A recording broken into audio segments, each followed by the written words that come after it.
Hi, I'm Tony. I'm an author, presenter at Sky Sports, and years ago I went to the jungle and got ill. Very ill. So this is my podcast adventure to find more energy.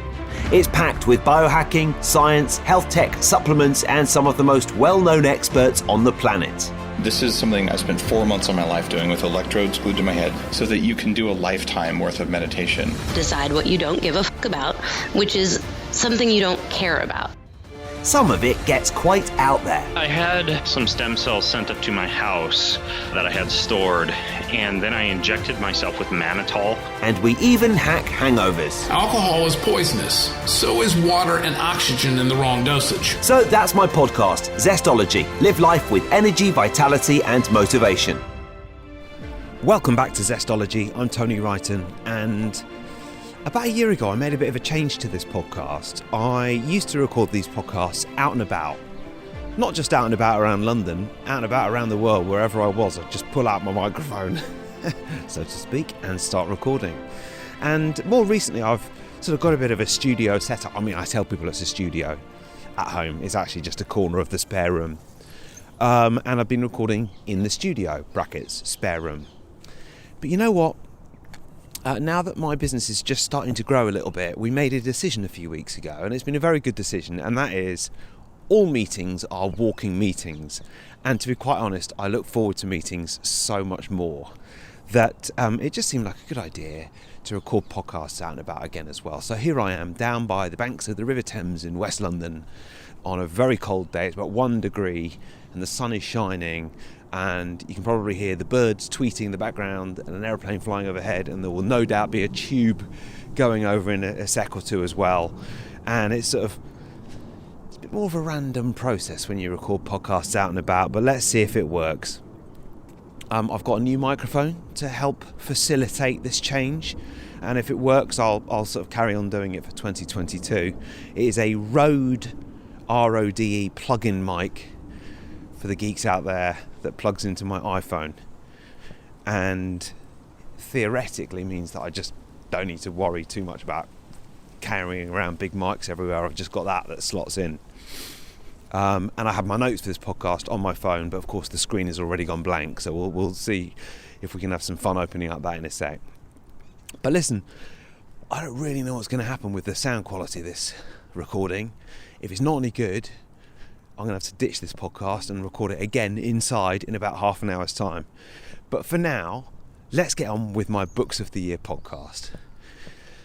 In the past, I've recorded this podcast all over the place. I think a couple of years ago it was in Jordan, which I loved. This year it is in the humbler surroundings of London, but it is lovely to be out and about. And it really, the walking meetings thing has been such a huge change for me, so I am going to enjoy this next half hour whittering on about one of my favourite topics, which is books. And I do a Books of the Year show every year, and that is because I am a very keen reader. I'm a voracious reader. And I like to read before bed in the evenings, I like to read when I'm on the tube, I like to read whenever I can, and I find it the number one way to relax. It's just such a good way to unwind fiction and learn non-fiction. So I've got a mixture of non-fiction books and fiction books, and at this point I'm going to stop. It's going to be very unwieldy, and open up my notes. Today on this podcast, here's what you can expect. There's 2 memoirs, 2 books on chess, a book for parents, which isn't relevant to everybody but has been very relevant for me, a fiction book which I absolutely loved, and then at the end of this podcast, my favourite book of 2021.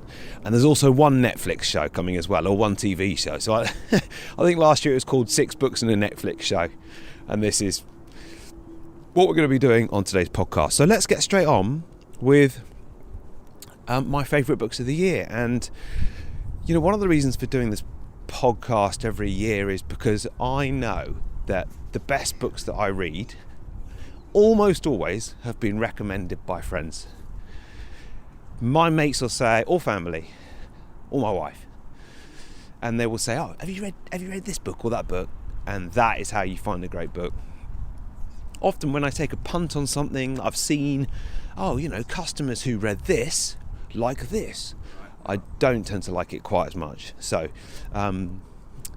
in the service of recommending you good books. That's what I'm going to be doing. First book that I'd like to recommend to you, my first book on this podcast, Book of the Year 2021, is Educated, the international best-selling memoir by Tara Westover.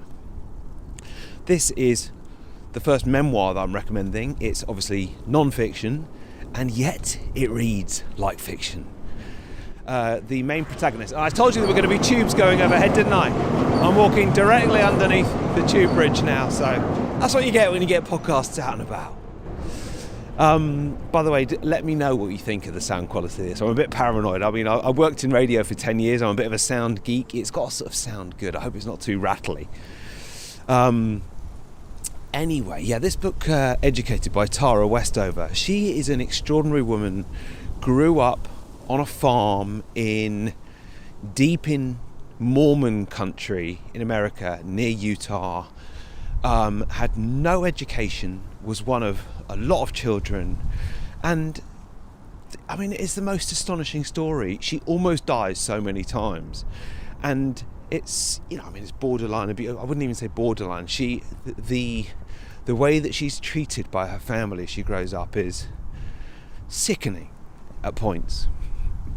And how she pulls herself out of that is not just an incredibly absorbing read, it's very inspiring as well. And I think that, you know, the best memoirs do that, don't they? That's my first book. The second memoir I'm going to recommend is by Robert Iger, or Bob Iger, and it's called The Ride of a Lifetime, Lessons in Creative Leadership from 15 Years as CEO of the Walt Disney Company. And on the face of it, this might seem like more of a business book, but again, he is clearly a very decent human being who people like working for. And what I found inspiring about this book, very different book to Educated, because it is more about the world of working at various businesses, including Disney, but there's so much more to learn. And in my experience, the best leaders, and I've thought a lot about leadership recently, as we expand my business and I start to take on employees and, you know, think more about how I can, because in the past I've always just been a presenter, don't have to lead anybody, and now I'm actually leading people, so I've got to think about it a bit more. And I think the best leaders put a lot of thought into it, listen a lot, but even more than that, a lot of the best leaders they're just sort of naturally quite good at it as well. They naturally get on with people well. You can't learn that, and Robert Iger's got that. So that's a very entertaining book, and creatively inspiring as well. A couple of other books that I want to recommend, sort of highly recommended in the memoir category. And by the way, as I walk and record this podcast, I've taken my gloves off to hold the microphone, which is attached to the iPhone, and my fingers are now like blocks of ice. So I hope you appreciate that, all in the name of recording a good podcast. The highly recommended podcasts that are books rather, in the area of memoirs, Shoe Dog by Phil Knight. If you go onto Amazon and search for Shoe Dog, a memoir by the creator of Nike, and I think it's got at least 10,000 reviews, and the reason is it's an astonishing story. Nike, and Phil Knight, really, it was just run out of a garage for so many years, and it so nearly went under so many times. The themes of perseverance, belief, and resilience are ones that I took from this. And can you tell that, memoirs is, for me, a great way to learn. But also creativity as well, and innovation, doing something that nobody else has done. So I enjoyed that. And then something a little bit different, which won't be for everybody, but this is one of the best books of the year that I've read. And it's sort of not very Zestology, which, it's not a sort of, inspiring book about gratitude, but it's called Red Notice, the true story of corruption, murder, and one man's fight for justice by Bill Browder. Set in America, the UK, Russia, and lots of other parts. Oh God, that wind's ferocious. Lots of other parts of Eastern Europe. It's not inspiring. It's just an astonishing tale of finance, corruption, greed, international. It's good. I probably haven't described it that well, but that's worth looking at, and that was probably, that's the sort of book that I might recommend to my mates when we all go out for dinner. It's not necessarily a Zestology book, but wow, it's great. Now then, let's move on to 2 books on chess. And at the moment, actually, I'm reading Gary Kasparov's How Life Imitates Chess. And regular listeners to this podcast will know that I am a big fan of chess, and I have been for many years. We talk about ways to relax. I think one of the things that I have to work on consistently is the fact that I'm quite a sort of type A, hyped up individual. And the more things I can do to relax and calm down, like, to be honest, coming out to record this podcast, the better. And chess is another one of those, because it's so absorbing. You have to focus so hard, you can't focus on anything else. Now, what I liked about this book by Gary Kasparov, probably the world's best ever chess player, is it's part memoir, it's part inspiring stories from all around the world, not related to chess, and it's part a look at some of the world's best chess players from times gone by, just with interesting stories. You may be thinking, I'm not into chess. I personally don't think you need to be into chess to enjoy this book. If you are, then it helps. But, the title says it all, How Life Imitates Chess. And I think there are some lovely ways to learn and be inspired. It's one of those books that would I give it 5 out of 5 or would I give it 4 out of 5? Sometimes when you're reading an excellent fiction book before you go to bed and it's so good you can't turn the light out, it's not one of those. But that's not what I want when I'm going to bed. I need to be sort of reading 5 pages and then dropping off. This is it. And he's a very thoughtful writer, Gary Kasparov. Obviously English isn't his first language as well. And the second book, I want to emphasise that I am not one of these Johnny-come-latelys with chess. I was into chess a lot before the Queen's Gambit. And the World Chess Championships is going on at the moment with Magnus Carlsen. And the other player who's not quite as famous but very good. Apparently they're getting 3 or 4 million people watching a day. And in the past it would have been about 1/5 of that. Chess is much more popular. I was into it before everybody else. Just go back to my podcasts from 2018, you'll hear me talking about chess. But the other book about chess is The Queen's Gambit, which the Netflix show was based on. And if you just look for Walter Tevis, The Queen's Gambit, now a major Netflix drama, you'll find that in your Kindle or on Amazon. And I read that. I enjoyed the series so much, I read the book as well, and the book is enjoyable too. You know what's going to happen, and it's still enjoyable. Great story, obviously that is fiction. And are those 2 books? Yeah, I mean, the Kasparov one is inspiring, the Queen's Gambit's just a good tale.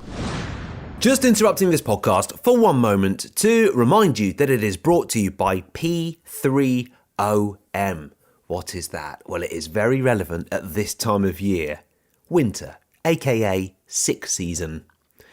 Well, it is upon us, isn't it? We all know this is the time of year to take extra care to protect ourselves from germs and bacteria. And that is why I'm really excited about P3OM, because you can do everything. Wash your hands, sanitize, keep your hands away from your face, whatever it might be, but you still get sick. P3OM is a patented probiotic that might be the most effective probiotic ever developed. And P3OM fights bacteria and strengthens immunity. It is basically a germ-fighting superhero. I'm particularly excited about this because I do believe that even when I do get a bug, my sort of immunity is better than it was. And I really think that P3OM is part of that. There's a video, if you go to p3om.com/Zestology, of the probiotic literally breaking down a piece of steak, which is quite the video. And it shows you how it all works. I mean, it's amazing. There's a lump of steak and it sort of dissolves because of P3OM. After I saw that, I was all in, and you may well be as well. p3om.com/Zestology. If you use the coupon code Zestology10, you will get 10% off. And in fact, on that page, p3om.com/Zestology, you can get up to 38% off if you buy more than one bottle. But you might just want to buy it and get one. So it's p3om.com/Zestology. You get a 10% discount with coupon code Zestology10, and that code works all over the world if you're in the UK or in the US as well. And, enjoy it. I really do think this winter we want to make sure our immunity is tip-top, and P3OM is the way to do it. Now, back to the show.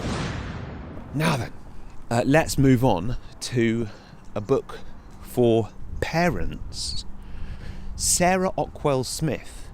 I've already got her booked for an interview for 2022. She is one of the world's top parenting experts, knows her stuff when it comes to parenting, and we have found consistently over the last 2 3/4 years, when a parenting issue comes up, and it does a lot, and it's often based around sleep, Sarah Ockwell-Smith can give us some answers around there. And it's great actually, because it's such a cliche about when you're a parent, you learn so much about yourself, but you sort of do. I mean, my son is a complete mirror of me in good and bad ways. And he's a good talker, which I'm very proud of. Wonder where he got that from.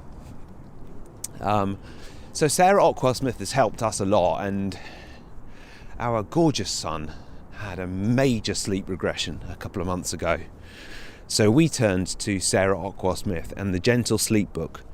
And it's the subtitle is Gentle, No Tears Sleep Solutions for Parents of Newborns to 5-year-olds. So I'm well aware that this book isn't for everybody, but it was for us. And I think what Sarah Ockwell-Smith's books allow us to do is allow us to just start to perceive the world from a toddler's eyes rather than our own. And they start to encourage us to think, what's that noise? They encourage us to think, how does he feel when we're asking him to do something or other? Toddlers don't have much control in the world. They don't have much say in, for instance, this morning, my son didn't want to go to his childminder at all, but he's got to go because I've got to work. And that's just the way it is. So Sarah Ockwell-Smith and this Gentle Sleep book has been very helpful. Now, I don't want to put you off, but last night me and my wife watched a video of Sarah Ockwell-Smith talking about Christmas. She's not a massive fan of the myth of Santa Claus or encouraging the myth of Santa Claus. I mean, I won't go. You can find that video if you want to watch it. She actually makes a lot of good points. When you think about Santa and how we sort of tell our kids about it, she's probably got a point. But the other thing to say about Sarah Ockwell-Smith is she also posted something on advent calendars, and you may well have advent calendars in your house at the moment, and how younger kids struggle to understand the concept of advent calendars because the concept of delayed gratification comes very hard to a 2-year-old or a 5-year-old or a 10-year-old, and that's why all the chocolates have been eaten out of your advent calendar already. But anyway, that's she, and all of her work we love, I must say. And the Santa stuff may not be for everyone, but I think there's a lot to learn from. Now let's go to a fiction book, and in this category I've got one more sort of highly recommended parenting book, and that is I'm still working through Philippa Perry's The Book You Wish Your Parents Had Read and Your Children Will Be Glad That You Did. And you've probably seen that one advertised on Amazon. It's another one of those books with 10,000 reviews. Very, very thoughtful, very similar vein to the gentle parenting stuff. Allows you to see the world through your child's eyes. And that one doesn't matter whether you've got a 3-month-old or a 30-year-old. I think there's plenty to learn. What I would say is it's quite dense, so I'm still working through it.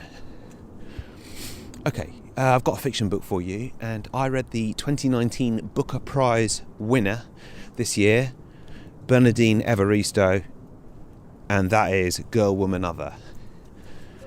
absolutely outstanding fiction book, which I was prepared to not like, and I loved it.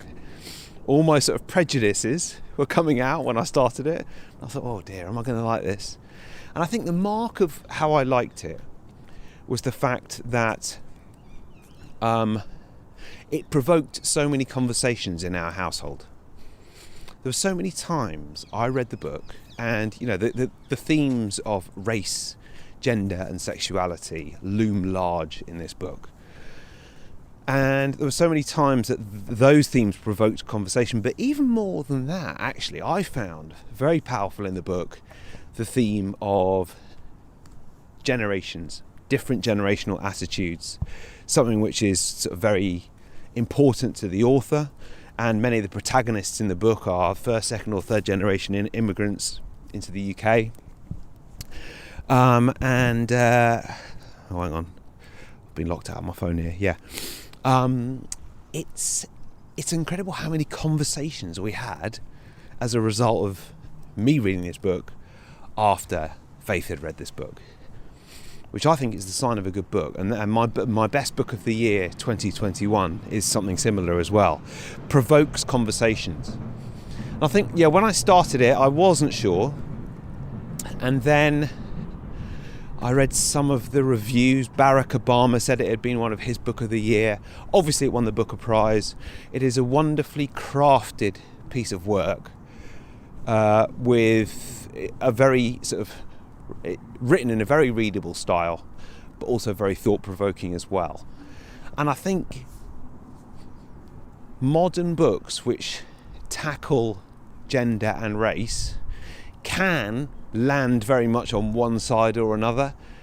They can feel a bit preachy, can't they? And this, I think, is just so artfully written because it seems to gently acknowledge both sides of every argument, and sort of even more than that, acknowledge that there's just so much nuance to life, and sort of helps you to encourage a bit more understanding towards people who feel differently towards you, especially different generations, which is very poignant and very moving. So that's an excellent book. And then Sebastian Faulks brought out a new book called Snow Country, where the theme is psychiatry, and he is one of my favourite authors. I've read every single book that Sebastian Faulks has written, literally every single one. And this is a good one as well. So that comes in the highly commended category. But my favourite fiction book of the year is Girl, Woman, Other. Right, let's get on to my favourite book of 2021 then. And it is a book that I've already mentioned on this podcast. Irvin Yalom, who wrote The Love's Executioner, which I read a few years ago. On that trip to Jordan, where I recorded the podcast a few years ago, I read his memoir. It's called Becoming Myself, a psychiatrist's memoir. Irvin Yalom is probably the world's most famous psychiatrist. He is now into his 80s. He was very famous for writing the book on group therapy and all sorts of... he's written loads of books. He's written fiction as well. I was speaking earlier about how sometimes people they could do all the training that they want to do, but they just have a sort of intuition for leadership. And I think that's certainly the same in therapy as well. Some people have just got it. Some people are just great communicators, and he is one.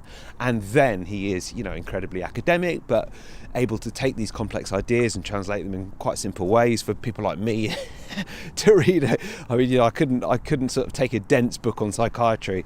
This is just a fantastic memoir. It rattles along. You learn a lot about his life and his influences, and honestly, it's just very enjoyable. And as I said with Girl, Woman, Other, I think the mark of a good book is the sort of the thought-provoking, the conversation points that it brings up. And with both this book and Bernardine Evaristo's book, I wished I was in a book club so I could talk about it. Irvin Yalom talks about how he's a member of various groups over the course of 25 years, men's groups, psychiatrists groups and so on, and they provide an incredible source of support for him when he goes through a tough time, or any of the other members of the group go through a tough time. And it made me want to be a part of a group over the course of 25 years as well. It sounded so supportive, and such a nice environment. So I thought that book was excellent, and highly recommend that as my best book of the year. There's loads of other fiction books that I haven't mentioned. I've just peeled away from the river now, because not long to go on this podcast. I'm going to start heading back. And if I'm slightly sniffly, it's because I had a cold last week, but it's gone now. There are loads of other fiction books that I haven't mentioned that come in the highly commended category. But you can't get everything in, can you? I've long toyed with the idea of having a proper book club for Zestology, and maybe that's something we'll do in 2022. That'd be fun. One book a month, we can all read it and then talk about it. Look, thanks so much for listening to this podcast. As I say, I read every single day. It's very rare that I don't read at least a little bit. I used to read a lot more. Slightly less time in the day now, having a very enthusiastic 2-year-old to pick up at 5 o'clock in the afternoon and to get ready in the morning and spend 3 days, full days a week with as well. But obviously wouldn't change any of that, and enjoy the time that I do spend reading. I very much hope that these books you enjoy as well. And if you've got any good suggestions, you can head to tonywrighton.com and write them in the comment section for this post. Just before I go, Inside Tracker is my podcast sponsor today, and I heartily encourage you to check out Inside Tracker. And if you go to insidetracker.com/Zestology, you'll get 25% off. If you're thinking about sort of making a few changes in 2022, it's a sort of holistic, all-in-one approach that means you don't need a practitioner. You get the testing, you get the recommendations, you get the diet, and you get the tracking as well. Massive fan of tracking. And as I said a few times on this podcast, it is a real pleasure to be able to have podcast partners that are sort of things that I like as well. And Inside Tracker certainly fits the bill for that. So thank you to Inside Tracker for being my podcast partner. Go to insidetracker.com/Zestology. You'll get 25% off. And I would recommend that you just check it out. Check out that page. It's sort of especially curated for Zestology listeners, and I think you go there and the discount has been applied. They are doing some incredible stuff in the world of tracking at the moment, and I'm excited to see what 2022 holds for them. And they've also got a new feature called Inner Age. Well, we all know what our age is, but what is our inner age? What is our actual sort of biological age? Is it more or less than our age in years? I want to be 47 going on 27, not 47 going on 67. And you can get that information at Inside Tracker as well. All right, thanks for listening to Zestology. Oh yeah, one more thing. As I alluded to earlier in the podcast, my business is expanding. New Rules of Health Limited. We publish books, websites, blogs, podcasts like this one, and social media on health and wellness. And yeah, we're expanding. We need graphic designers on a freelance basis, on a contract basis at the moment, not full time, although I guess that might come at some point. If you are a graphic designer and you are interested, and it strikes me that this is like the first stop, if you're into the podcast, then how fantastic it would be to be able to work with you as well. Let me know. And that's all I'm going to say for now. If you're a graphic designer, if you're into branding and design and you want to work with me, then drop me a line through tonywrighton.com. That's it. Thanks for listening. Hope the sound quality is okay. I've got a runny nose. I'm going to my house. See you next time.